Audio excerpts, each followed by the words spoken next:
السلام عليكم ورحمة الله وبركاته. طلبة سنة أولى ثانوي، أهلا بيكم في الترم الثاني. معكم دكتور علي الصفتي وأشرح لكم مادة التاريخ. قلت لكم من كام يوم في الفيديو اللي نزل في الأول يلا بينا عشان نستعد للمغامرة الترم الثاني. أي نعم إلى حد ما صعب شوية، ولكن معانا مفيش أي حاجة صعبة إن شاء الله. يلا تعالى بسرعة أقول لك الترم الثاني بيتكون من إيه؟ الترم الثاني هيتكون معانا من وحدتين. ايوه، بس كام درس؟ 6 دروس. الوحده الاولى هيبقى فيها معانا حضاره بلاد العراق القديمه. حضاره بلاد العراق القديمه يعني ايه؟ هيكلمني عن ايه في حضاره بلاد العراق القديمه؟ هيكلمني عن ازاي الحضاره قامت، وهيكلمني عن اهم المظاهر الحضاريه.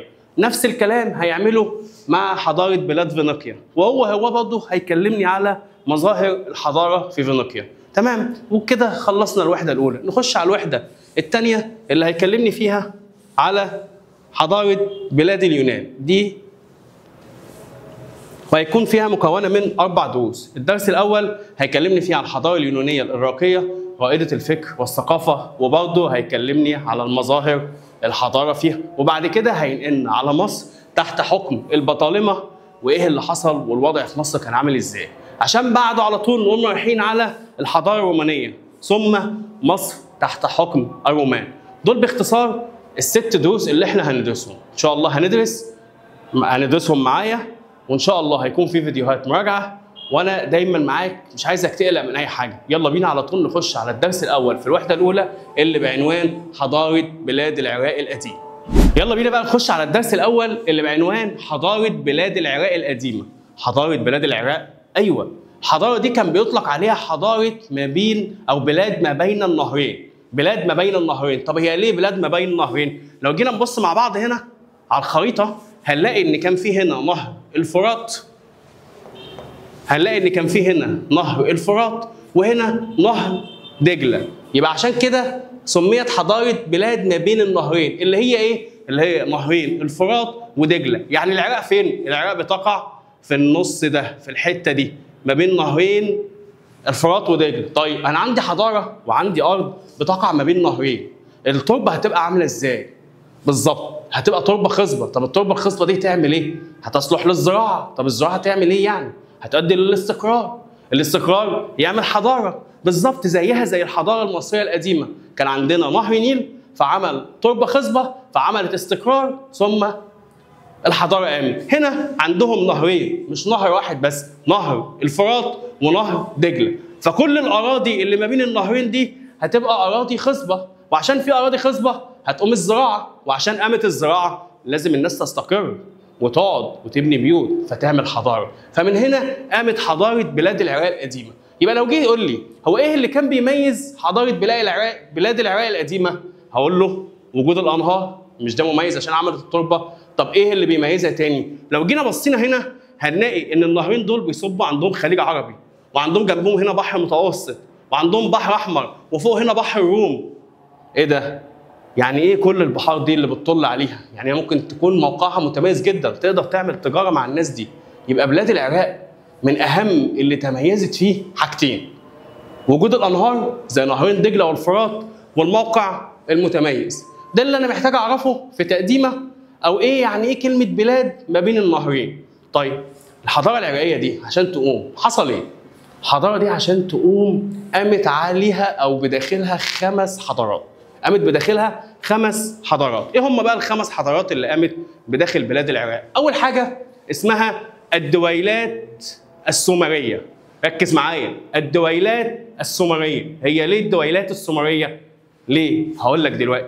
تاني حاجه اسمها الدوله الأكادية. الدولة الأكادية. بعد كده عندنا الدولة البابلية القديمة أو الأولى، ثم الدولة الأشورية، وبعدها الدولة البابلية الحديثة أو الثانية، أو الشهيرة بالدولة الكلدانية. يعني لما يجي يقول لي الدولة البابلية الحديثة، افرض ما قاليش الدولة الحديثة وقال لي الكلدانية، هي يبقى تاني. يبقى حضاره بلاد العراق عشان تكون موجوده قامت عليها او قامت بداخلها 5 حضارات. ايه هم؟ اول حاجه الدويلات السومريه. الحاجه الثانيه اللي معانا والدوله الثانيه الدوله الاكاديه. الدوله البابليه القديمه، طالما في قديمه يبقى في حديثه، بس في النص ما بينهم دوله اسمها الدوله الاشوريه. طيب لو خدت بالك احنا هنا قلنا في اول واحده الدويلات السومريه. قلنا في اول واحده الدويلات السومريه. طب ليه احنا قلنا الدويلات هنا؟ ليه احنا قلنا الدويلات السومريه؟ ويعني ايه دويلات اصلا؟ كلمه دويله مصغر دوله، يعني الاصغر من الدوله دويله. يعني ايه؟ بلد صغيره مساحتها صغيره، عدد سكان صغيرين، لها جيش ولها حدود، سمت نفسها دويله. بتسمى دويله. طب لما يجي يقول لي الدويلات السومريه يبقى هم اكتر من واحده. حلو. طب هم كانوا كام واحده؟ كانوا 3. 3 دويلات كانوا قاعدين جنب بعض، عملوا حاجه اسمها الدويلات السومريه. هم مين اصلا؟ انت جيت دخلتني في الدويلات وقعدت تقول لي يعني ايه دويله. هم مين اصلا السومريين دول؟ بص يا سيدي باختصار، السومريين دول اول ناس راحوا قعدوا في بلاد العراق. اول الشعوب اللي راحت قعدت في بلاد العراق امتى؟ سنه 4000 قبل الميلاد. يعني اول ناس راحت العراق امتى؟ قعدت امتى؟ سنه 4000 قبل الميلاد. طب في حد قعد قبلهم؟ ازاي؟ هو تاريخ 4000 قبل الميلاد ده ما بيفكركش بحاجه؟ ارجع معايا كده معلومه بسيطه خدناها في الترم الاول. 4000 قبل الميلاد ده اصلا وقت اختراع الكتابه، يعني اللي كان قبل كده احنا ما نعرفوش، ما كانش فيه كتابه، ما حدش سجله. فيبقى بدايه اول حضاره قامت 4000 قبل الميلاد. مش كنا في الحضاره المصريه بنقول 1000 الرابعه قبل الميلاد؟ ما هي دي التاريخ بدا يظهر في ال1000 الرابعه قبل الميلاد. حلو. نرجع تاني للسومريون. قلنا ان السومريين دول هم مين؟ هم اول الشعوب اللي سكنت بلاد العراق. امتى؟ سنه 4000 قبل الميلاد. عملتوا ايه تاني يا سومريون؟ عملوا 3 مدن واسمهم اور وسومر ولكش او لجش. عملوا 3 دويلات، اور وسومر ولجش. طيب خلاص، عملوا 3 دويلات او 3 مدن ايا كان، المهم تبقى فاهم المعلومه. عملوا 3 دويلات، كل واحده ليها معبود بتعبده، ليها حاكم بيحكمها، عندها جيش بيحميها، وفيها سكان. طب ما حلو قوي. الناس دول كانوا عايشين ومبسوطين ومزاجهم حلو ولا شاغلهم اي حاجه في الدنيا. لحد ما جه في وقت من الاوقات حاكم صحى من النوم قال لك ايه ده؟ هو مش انا لو خدت الارض اللي جنبي دي تبقى الامبراطوريه بتاعتي اوسع واكبر؟ صح. عشان تصادف ان يكون الحاكم اللي جنبه بيفكر في نفس القصه. انا كمان طب ما ناخد الامبراطوريه اللي جنبي. فبداوا ال3 يحاربوا بعض. بدات الحاكم بتاع سومر، الحاكم بتاع اور، والحاكم بتاع لكش او لجش يحاربوا بعض. فضلوا يقعدوا يطحنوا في بعض ويضربوا في بعض. طب ده نتيجته وصلت لايه؟ ال3 بقى عندهم ضعف، ال3 دول ضعفت. طب وبعد ما ضعفهم انهاروا، خلصت الدول. قال لا، يعني الدول دي خلصت بسبب ايه؟ بسبب سياساتهم الداخليه. هم مع بعض ما كانوش كويسين. لما كانوا كويسين كانوا عايشين ومبسوطين، لحد ما صحى واحد طمع في جاره فقال لك بس انا عايز اخد ارضه، فانهاروا هم ال3. طب لما كانش طمع كان فضلت الدويلات السومريه موجوده. حلو. يبقى تاني، يبقى احنا قلنا السومريون دول اول الشعوب اللي راحوا سكنوا بلاد العراق. امتى؟ سنه 4000 قبل الميلاد. حلو. عملوا كام مدينه؟ 3، سومر واور ولكش. طب الناس دي كانوا وضعهم ايه؟ كانوا عايشين ومبسوطين لحد ما قرر حاكم ان هو ياخد الارض بتاعت الحاكم اللي جنبه، وترتب على كده ايه؟ ال3 ضعفوا من كتر ما قعدوا يحاربوا ببعض ثم انهاروا. يجي ويسالني في الحته دي ازاي؟ يجي يقول لي سقطت اقدم دول العراق نتيجه مين؟ اقدم دول العراق الدوله السومريه، ما دي اول دوله قامت. نتيجه ايه؟ ضعف اقتصادها، ولا تعدد معبوداتها، ولا احتلال بسبب الاحتلال الاجنبي، ولا بسبب سياستها الداخليه؟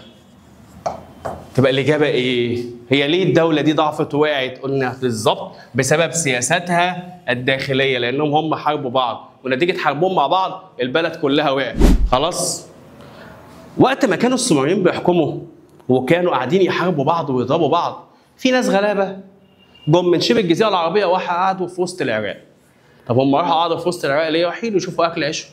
هم دخلوا وقعدوا وشايفين اور وسومر ولكش وحكامهم قاعدين يحاربوا بعض ويضربوا في بعض. هم قاعدين ما بيعملوش اي حاجه، قاعدين في حالهم ساكتين.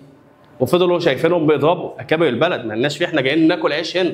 فضلوا قاعدين لحد ما استغلوا فرصه ان هم انهاروا، وقام طالع ملك قوي اسمه الملك سرجون الاول. وقام طالع ملك قوي اسمه ايه؟ سرجون الاول. عمل ايه الملك سرجون الاول ده؟ قال لك بس عنكم انتوا يا رجاله انتوا قاعدين تحاربوا بعض، انا هعمل انا دوله. وعمل الدوله الاكاديه. بس هو هنا سرجون كان ذكي، ما هو شاف بقى الناس اللي كانت متفرقه بيحصل فيهم ايه، وقام مجمع كل شعب العراق في عاصمه واحده بس سماها اكاد. قام مجمع كل شعب العراق في عاصمه واحده بس سماها اكاد. عشان كده الدوله بقت اسمها الدوله الايه؟ الاكاديه. احنا كده عرفنا الاكاديين جم منين. تعالى تاني تعالى. الاكاديين جم منين؟ جم من شبه الجزيره العربيه. امتى؟ وقت حكم الدويلات السومريه. جم من شبه الجزيره العربيه وقت ما كانوا السومريين بيحكموا. عمل ايه؟ فضلوا قاعدين بيتفرجوا عليهم بيحكموا، وشافوهم هم بيضربوا بعض وبينهاروا. فعمل ايه؟ استغل الفرصه الملك سرجون الاول، وقام عامل ايه؟ وقام موحد بلاد العراق كلها في عاصمه واحده بس اسمها اكاد. الكلام ده كان سنه كام؟ كان سنه 2350 قبل الميلاد. كان سنه 2350 قبل الميلاد. يبقى الدوله الاكاديه قامت امتى؟ ولا هم مين؟ ناس جم من شبه الجزيره العربيه وراحوا قعدوا في وقت الدويلات السومريه ما كانت بتحكم. استغل حاله الضعف والانهيار وطلع ملك اسمه الملك سرجون الاول. قال لهم عنكم انتوا بقى رجاله انتوا قاعدين تضربوا بعض ما بتعملوش حاجه، هوريكم انا الدول بقى بتتعمل ازاي. وقام جاي مجمع العراق كلها في عاصمه واحده بس سماها اكاد. الكلام ده امتى؟ سنه 2350 قبل الميلاد. مين اللي كان عمل زيه قبل كده الحركه دي؟ افتكر معايا كده مين اللي كان عمل زيه في الدوله القديمه في مصر؟ بالظبط نعرمر او مينا، لما جمع مصر كلها وعمل الوحده التاريخيه الثانيه في عاصمه واحده بس كانت اسمها منف. هنا سرجون الاول عمل زي مينا بالظبط وجمع كل العراقيين في عاصمه واحده بس اسمها اكاد.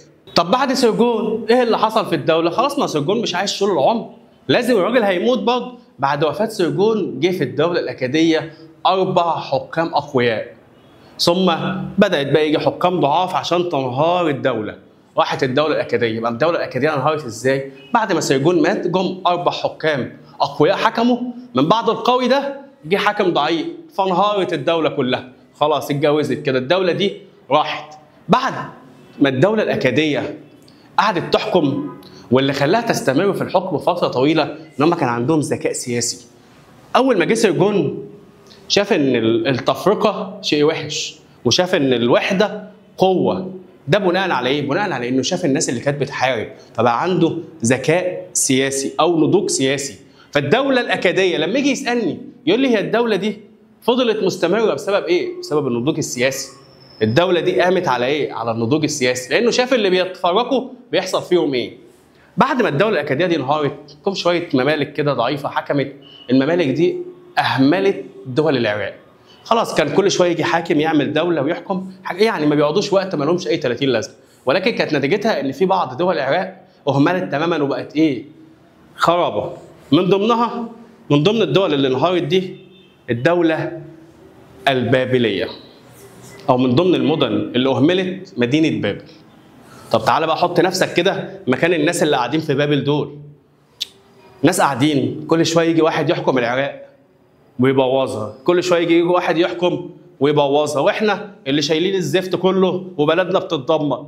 احنا كسكان مدينه بابل مش شايفين اي حاجه كويسه ومش عايشين في حاجه كويسه.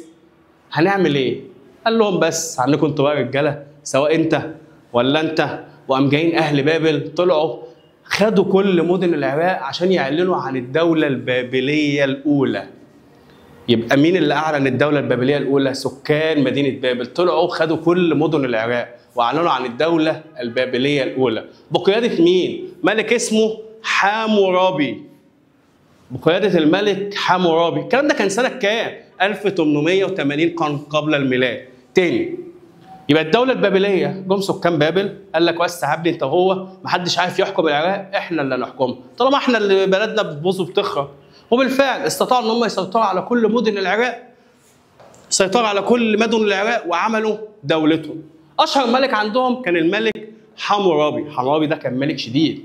اول حاجه عملها ايه؟ اعاد اعمار مدينه بابل. اول حاجه عملها ما خلاص بقى ما البلد كانت خربانه وبايظه، وعشان كده هم قاموا واحتلوا كل العراق. اول حاجه عملها صلح المدينه. حلو والله. طب دي الدنيا، عمل ايه للاخره؟ بنى معبد للاله مردوخ او مردخ.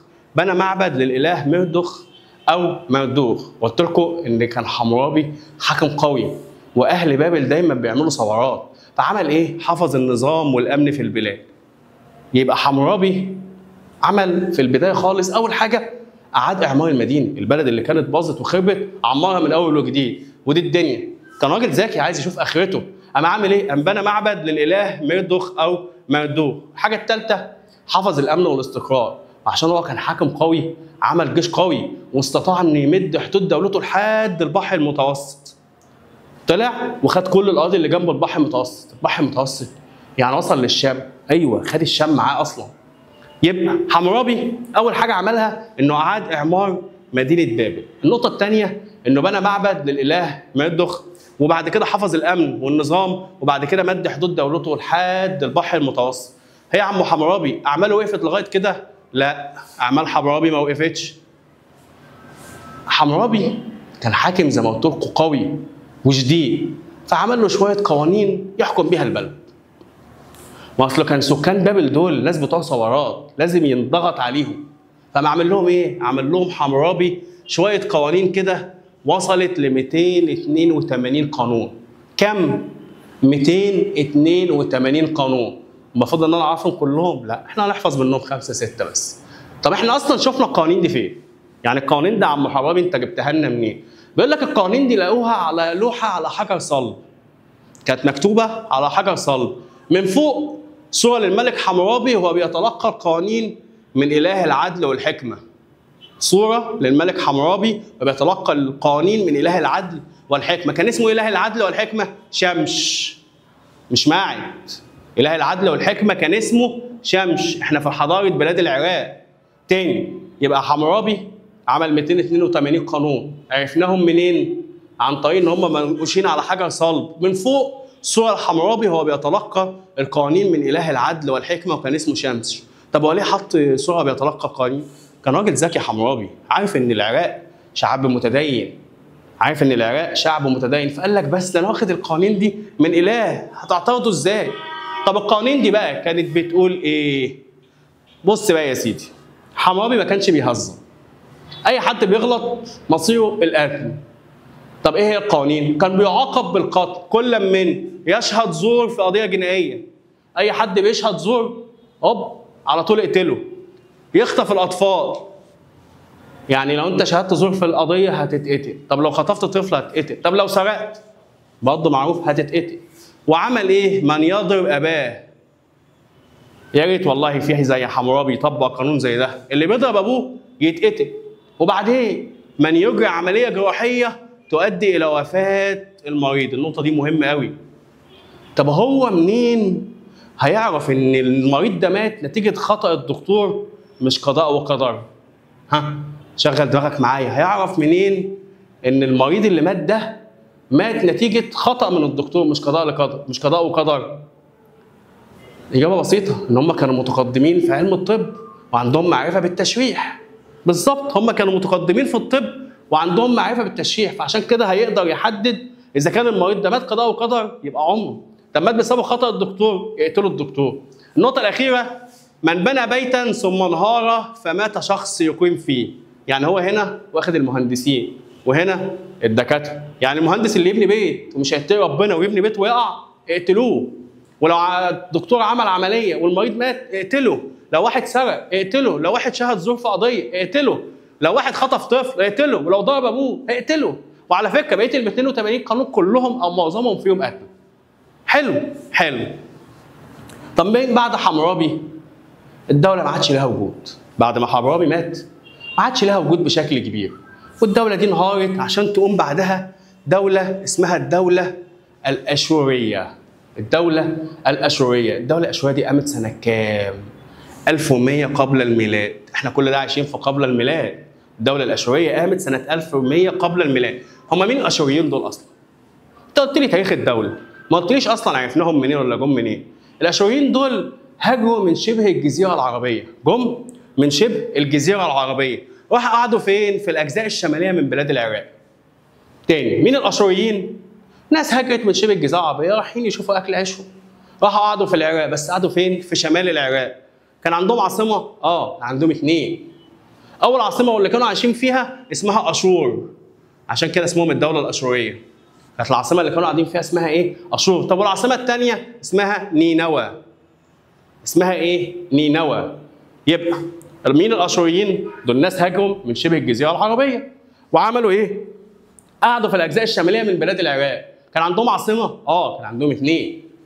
اول عاصمه مدينه اشور، والعاصمه الثانيه مدينه نينوى.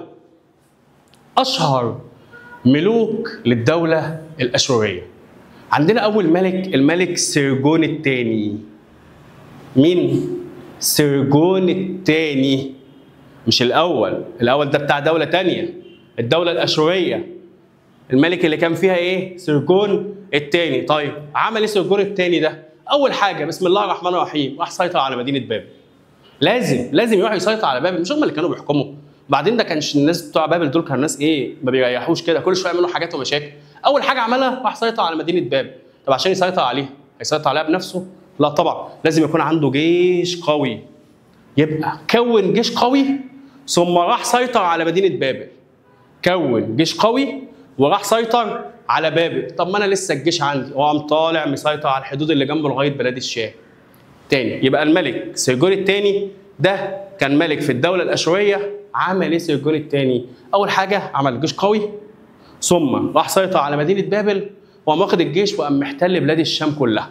وقام واخد بلاد الشام كلها عشان يموت سرجون الثاني ويطلع عندنا ملك ثاني اسمه الملك سنحاريب.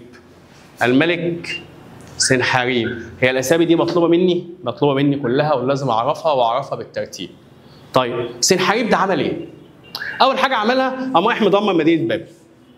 ما فيهاش كلام. ليه؟ اصل كان بتوع بابل دول كل شويه يعملوا ثورات فصدعوا له دماغهم، قام رايح مدمر لهم المدينه كلها. حلو. قام عامل ايه بقى؟ وقام عمر مدينه نينوى. وقال لك ان الملك اللي قبلي عمل مدينه اشور وظبطها وروقها، وانا راح اعمل زيه؟ لا خالص. قام رايح عمر مدينه ثانيه ما اسمها مدينه نينوى، وقام جاي مدمر مدينه بابل.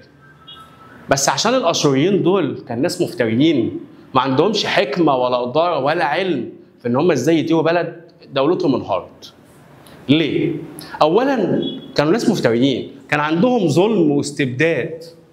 كانوا عايشين بيحكموا بالحديد والنار زي ما بيقولوا، كان عندهم ظلم واستبداد. عشان كده الدوله وقعت. بس لا، كمان كانوا بيهملوا ثروات البلاد. يبقى الاشوريين وقعوا عشان سببين: سياسه الظلم والشده والقهر اللي كانوا بيتبعوها، وكمان كانوا بيهملوا ثروات البلاد. عشان كده الدوله الاشوريه وقعت عشان تجي لنا اخر دوله في 5 دول اللي كانوا بيحكموا العراق: الدوله البابليه الثانيه، او ركز معايا في الاسم كويس قوي، الدوله الكلدانيه. هو مش هيجي يقول لي البابليه الحديثه، هو هيجي يقول لي الدوله الكلدانيه. ايه بقى هي الدوله الكلدانيه؟ بيقول لك مين الكلدانيين دول؟ دول اخر القبائل اللي هاجرت من شبه الجزيره العربيه واحد قعدت في العراق قبل الاسلام. يعني قبل الاسلام ما يخش، في شويه قبائل كده الكلدانيين دول راحوا قعدوا في بلاد العراق. عملوا ايه بقى؟ سكنوا فين؟ اسمها الدوله البابليه. راحوا قعدوا في مدينه بابل وخدوها عاصمه ليهم. راحوا قعدوا في مدينه بابل وخدوها عاصمه ليهم. يبقى تاني، مين هم الدوله البابليه الحديثه او الكلدانيه؟ عملوا ايه؟ دول اخر القبائل اللي راحت هاجرت من شبه الجزيره العربيه وراحوا بلاد العراق. وقعدوا فين؟ قعدوا في وسط بلاد العراق او في منطقه الفرات الاوسط. وعملوا ايه؟ خدوا عاصمه. العاصمه كانت سموها ايه؟ راحوا قعدوا في مدينه بابل. راحوا قعدوا فين؟ في مدينه بابل وخدوها عاصمه ليهم. اشهر ملوكها الملك نبوخذ نصر الثاني. نبوخذ نصر الثاني. هتقول لي نبوخذ نصر، قول لي نبوخذ نصر، قول لي نبوخذ، مش المهم انك تبقى عارف، سواء قلت نبوخذ نصر او نبوخذ نصر الثاني، هو المهم ان هو اسمه نبوخذ نصر الثاني. ده النطق الصحيح. نبوخذ نصر ده بقى كان حاكم قوي جدا، كان حاكم قوي، عرف عنه القوه والصلابه، ما كانش بيهزر. نبوخذ نصر ده يعني عايز اقول لك ان الحاكم اللي يقدر يسيطر على بلد زي بابل لازم يكون حكم قوي جدا وعادل في نفس الوقت. نبوخذ نصر ده عمل ايه بقى؟ قدر ان هو يدير البلاد بكفاءه. عمل جيش قوي جدا، خد اماكن كتير، امتدت حدود دولته من الخليج العربي للشاطئ الشرقي للبحر المتوسط، عشان هو حاكم قوي. امتدت حدود دولته من الخليج العربي تحت لحد البحر المتوسط. طيب الدولة دي سقطت ازاي؟ بعد ما نبوخذ نصر مات زي اي دولة، جه ملك او ملوك ضعاف ادت الى سقوط الدولة. يبقى الدولة تاني الدولة البابلية الحديثة او الكلدانية او ايه؟ الكلدانية. الكلدانيين دول هم مين اصلا؟ دول اخر القبائل اللي هاجرت من شبه الجزيرة العربية راحت بلاد العراق وقعدوا في منطقة الفرات الاوسط. الكلام ده كان امتى؟ كان سنة 640 قبل الميلاد. عملوا ايه؟ خدوا من مدينة بابل عاصمة ليهم. مين اشهر ملوكها؟ الملك نبوخذ نصر الثاني او نبوخذ نصر، قولها نصر بس المهم انك تبقى عارفها. نبوخذ نصر الثاني. طيب الملك ده تعرف عنه ايه؟ تعرف عنه القوة والصلابة والسياسة والإدارة والحكمة في الإدارة، كان ملك ونعم الملوك. طب عمل ايه تاني؟ عمل جيش قوي، قدر انه يمد حدود دولته من الخليج العربي لحد البحر المتوسط. بس بعد ما الملك ده مات جت ملوك ضعيفه حكمت، ادت الى ايه؟ الى انهيار الدوله البابليه الحديثه او الكلدانيه. طيب انهارت، وقعت في ايد مين؟ وقعت في ايد الفرس. اول وقع عليها وقعت في ايد الفرس بقياده كورش سنه 538 قبل الميلاد. يبقى امتى الدوله الكلدانيه سقطت؟ سنه 538 قبل الميلاد على يد الفرس. هم الفرس دول كانوا جايين منين؟ إيه؟ من الشرق. الفرس دول كانوا جايين منين؟ من الشرق. تعال لو جينا هنا ونزلنا وبصينا على الخريطة هنلاقي الفرس هنا بلاد فارس. الفرس كانوا جايين من هنا، كانوا جايين لهم من ناحية الشرق. الفرس كانوا جايين من ناحية الشرق. يبقى لما جم احتلونا او احتلوا بلاد العراق الفرس جم من ناحيه الشرق. طب كانوا جم بقياده مين؟ بقياده كورش. سنه كام؟ سنه 538 قبل الميلاد. طيب خلصت على كده؟ بعدها بكام سنه جه الاسكندر المقدوني او الاسكندر الاكبر. كان سنه كام؟ 330 واستولى على بلاد العراق. قدر انه ينتصر على الفرس وخد بلاد العراق. لكن لما مات الاسكندر مسك بعده السليوكيين او السليوكيون. خلصت؟ لا، حكم بعدهم الرومان. ثم الفرس رجعوا تاني سنة كام؟ سنة 224 قبل الميلاد، لحد ما جه الفتح الإسلامي سنة 632 ودخلت العراق مرحلة جديدة من التطور والازدهار. يبقى الحتة الأخيرة تاني، انهارت الدولة امتى؟ بعد ما نبوخذ نصر مات وجم ملوك ضعاف، أدت إلى انهيار الدولة. أول ما وقعت على إيد مين؟ على إيد الفرس اللي كانوا جايين منين؟ من الشرق. الفرس كانوا جايين منين؟ من الشرق. طب وقعت على ايد ملك مين؟ كان اسمه كورش او كورش. كان سنه كام؟ 538 قبل الميلاد. ثم الاسكندر الاكبر جالهم انتصر على الفرس وخد بلاد العراق. الكلام ده كان سنه كام؟ 330 قبل الميلاد. طب بعده جم مين؟ جم السليوكيون. طب وبعد السليوكيين جم مين؟ جم الرومان. ويرجع الفرس تاني سنه 224 قبل الميلاد، عشان بعد كده تيجي الحضاره الاسلاميه اللي قضت على بلاد الفرس واللي امتدت من الصين لحد الاندلس. كان سنة 632 قبل الميلاد، وتاخد بلاد العراق عشان تبتدي العراق تاخد وتدخل عهد جديد. وبكده يكون الجزء الأول من الدرس الأول انتهى. انتظرونا في الفيديوهات الجاية وما تنسوش تتابعونا. ولو في أي جديد ولو عندك أي سؤال هتلاقي رقمي موجود تحت، ابعت لي في أي وقت وأنا هجاوبك على طول. سلام.